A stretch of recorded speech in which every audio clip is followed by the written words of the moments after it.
The cameras were supposed to be focused on the practice court, just another routine warm-up session ahead of Eala's Miami Open campaign. But what happened next sent shockwaves through Hard Rock Stadium and left everyone watching absolutely speechless. In a moment that had nothing to do with tennis and everything to do with heart, the 20-year-old Filipina sensation did something that no player has ever done before at a major tournament. Security stood frozen. Tournament officials exchanged confused glances, and the thousands of fans who had gathered just to watch her practice suddenly found themselves witnesses to a moment that would break the internet within hours. The cameras caught everything, and what they captured was so unexpected, so pure, so utterly Eala that even the WTA is still trying to process it. March 17, 2026. Hard Rock Stadium, Miami Gardens. The practice courts had been buzzing all morning, but the energy reached a fever pitch when Eala walked onto Court 5 for her scheduled warm-up session. Hundreds of Filipino fans had gathered hours before, wrapped in flags, wearing custom jerseys, holding signs that read, "Laban, Alex," Tagalog for "Fight, Alex." The crowd spilled onto adjacent walkways, forcing security to create a corridor just for Eala to reach the court. What happened next seemed routine at first. Eala began rallying with her hitting partner, working on ground strokes, footwork, the usual pre-tournament ritual. But something felt different. The 20-year-old, ranked number 29 in the world and carrying the weight of 390 ranking points to defend, looked unusually relaxed, almost playful. Then it happened. Midway through the session, Eala stopped mid-rally. She waved to her hitting partner, jogged to the side of the court, and approached a section of the crowd where a young girl, maybe 7 or 8 years old, was holding a sign that read, "Alex, you're my hero," in wobbly, hand-drawn letters. Security moved to intervene, but Eala waved them off. She knelt down, eye level with the girl, and spent nearly 2 minutes talking to her. Then, in a move that left everyone stunned, she reached into her bag, pulled out one of her practice rackets, and handed it to the child. The crowd erupted. Phones appeared from everywhere, capturing the moment. The girl's mother burst into tears, and Eala, smiling that signature smile, returned to the court like nothing had happened. But the cameras kept rolling, and within hours, the clip had gone viral. The video spread across social media platforms with breathtaking speed. By evening, it had accumulated millions of views on Twitter, Instagram, and TikTok. Eala just did something no tennis player has ever done, one viral post read, alongside footage of the racket handoff. Gave away her practice racket to a young fan mid-session. This is why she's different. Comments poured in from around the world. Filipino fans celebrated the moment as proof of Eala's character. Tennis fans from other countries marveled at the spontaneity of the gesture. Even rival players took notice.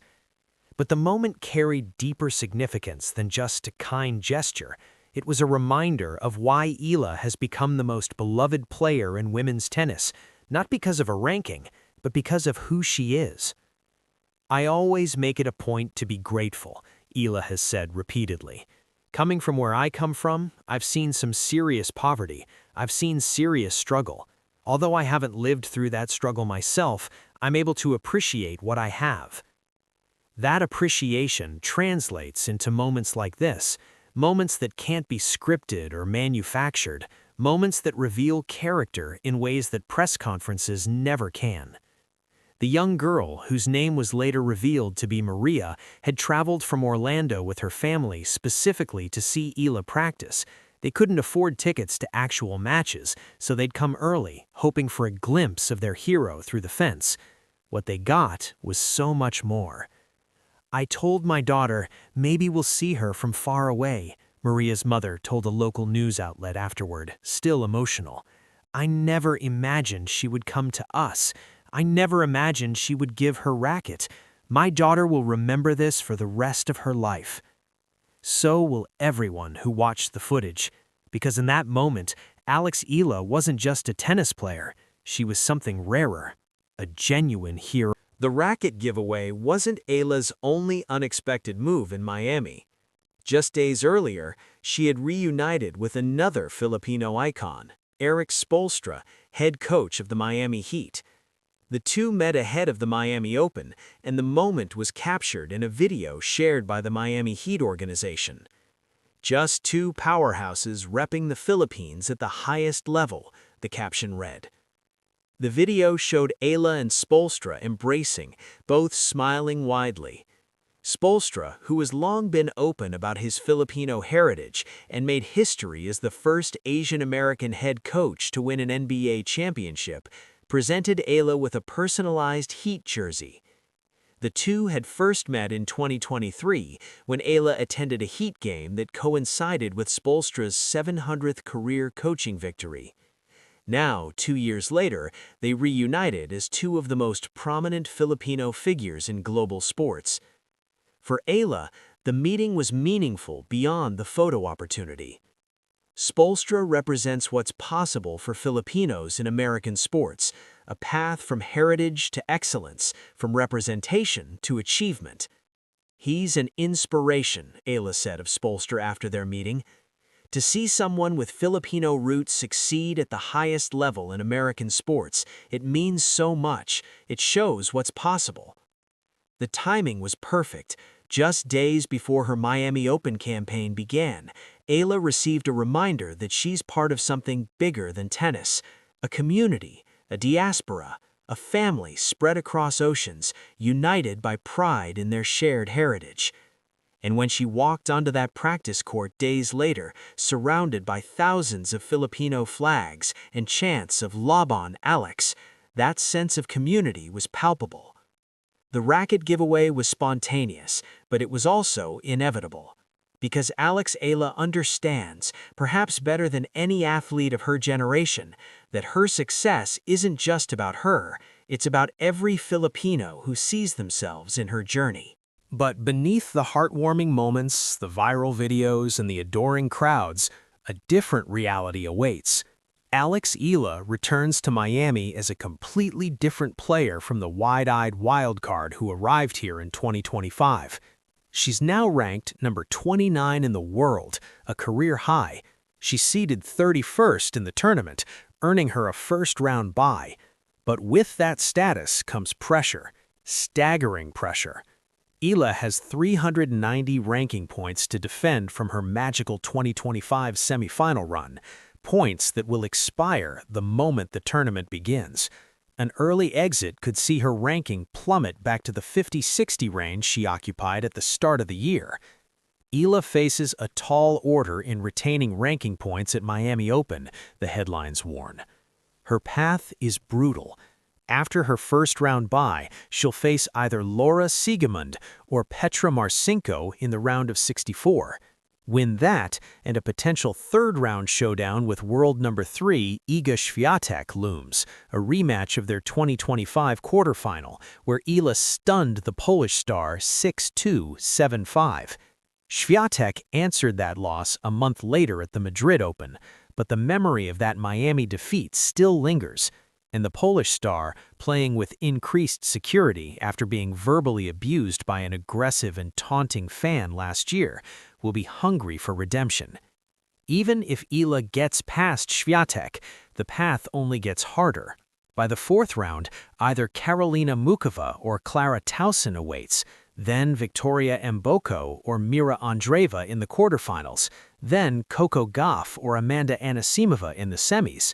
It's a gauntlet by any measure, but Eala isn't focused on the numbers. "Miami last year was a beautiful time for me, and it was the start of all of this," she said after Indian Wells. "Since then, I've achieved a lot, and I've grown a lot as well. I had so many good matches, tough losses, and so much experience since then, and that has helped me build confidence, self-esteem," she added, "and I know that I belong here."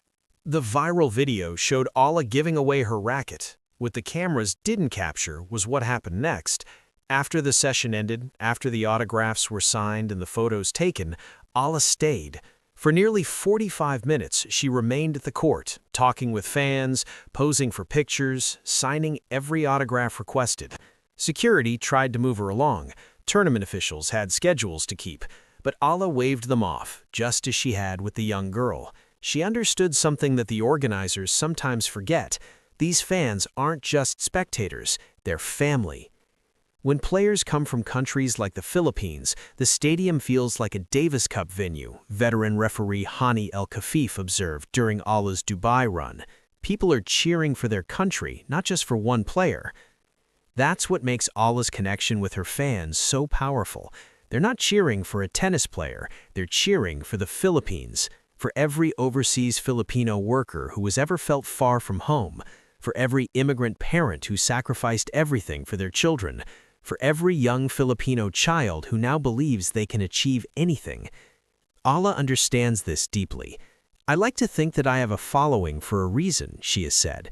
"I like to think that the impact that I've had and the platform that I've built has a positive effect on a certain demographic, and my demographic."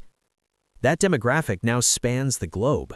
In Miami alone, over 200,000 Filipinos reside in South Florida, with thousands more traveling from across the country to support their hero.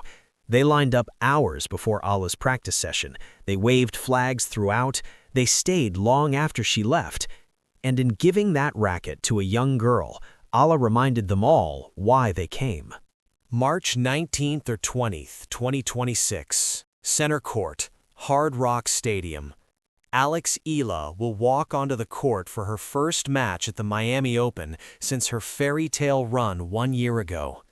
The opponent will be either Laura Siegemund or Petra Marcinko. The stakes couldn't be higher. 390 ranking points on the line, a top 30 spot hanging in the balance, the weight of a nation on her shoulders. But watching her interact with fans, watching the ease with which she carries that weight, it's clear she's ready. Siegemund, the 38-year-old German veteran ranked number 55, represents everything Eala is trying to surpass: experience, craftiness, the kind of guile that comes from years on tour. But Siegemund has never faced anything like what awaits at Hard Rock Stadium. She's never walked onto a court where 10,000 fans are waving flags and chanting in a language she doesn't understand. She's never had to serve against a wall of sound that makes the chair umpire's calls almost inaudible. Marcinko, the 19-year-old Croatian ranked number 72, represents the future in a different way: young, hungry, unafraid. But she's also inexperienced on stages this big, against opponents this beloved. Whoever emerges from that qualifier will face something they've never encountered before. Not just a tennis player ranked number 29 in the world, a phenomenon, a movement, a 20-year-old carrying the hopes of 115 million people. And if Eala gets past that first test, Świątek awaits. The world number 3, the 5-time Grand Slam champion, the woman who hasn't forgotten what happened here last year. Świątek, who had Eala's graduation certificate presented to her by Rafael Nadal himself 2 years ago. Świątek, who watched a 19-year-old wildcard dismantle her game on this very court. Świątek, who will have thousands of Filipino fans cheering against her once again. It's the kind of storyline that tennis dreams are made of. The rematch, the redemption arc, the chance for both players to prove something. Eala, for her part, isn't getting ahead of herself. "Miami last year was a beautiful time for me, and it was the start of all of this," she said. "Since then, I've achieved a lot, and I've grown a lot as well." And now she's back, ready to defend everything she built. Eala just did something no tennis player has ever done before. Mid-practice, surrounded by thousands of adoring fans, she stopped everything to give her racket to a young girl who had traveled hours just to see her. The cameras caught it all, and the world fell even more in love with the Filipina sensation. But beneath the viral moments, beneath the heartwarming gestures, lies the real story. Eala returns to Miami with 390 ranking points to defend, a potential showdown with Iga Świątek looming, and the weight of 115 million people on her shoulders. She carries that weight with grace, with humility, with the same smile that lit up this tournament 1 year ago. Was the racket giveaway just a moment of kindness, or a reminder of why Eala has become the most beloved player in tennis? Drop your thoughts in the comments below. Subscribe to Court Legacy now for daily WTA news, match breakdowns, and stories that go beyond the scoreline. Because at Court Legacy, every day is match day.